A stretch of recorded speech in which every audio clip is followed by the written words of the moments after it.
یو بل نقصان عالم دم ذکر کړی و انسان کې ذکر تکبر واقع شي د په نفس کې همیشه قلق استرابي. څه مطلب؟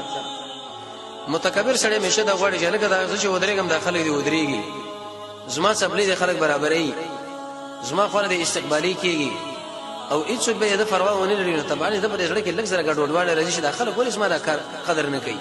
دا قدر نه یې اسګه د ځان له قدر غواړي، دا به قدرې ده.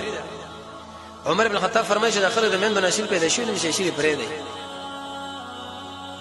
هر انسان اصل لري، کله انسان نه د شو طلب وکي چې دا غره دماغ او مزاج ګډ وډي نو ایسه هغه به سخو لري چې هغه درن لري کیږي،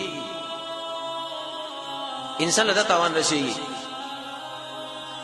یو نقصان عالم دام ذکر کړی وي انسان چې کله تکبر کوي زمونږ د رب العالمین عذاب بدله متوجي شي. اوه الله عذاب چې کله انسان له متوجي شو.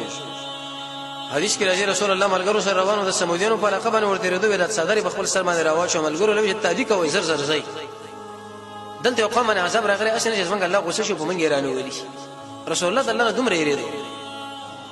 عبد الله بن مسعود فرمایي چې خلکو کې کله ایمان او د عذاب ګناه بد شي ورته معلومه ده لګا غر خو چې کله زړونه ګډ ورسل ایمان کمزور شو اصله کمچ د پوزې په یو جانب باندې کې نه یا بل زمونږ د زړه وران دي د ګناه مرکزونه جوړ شوی دي.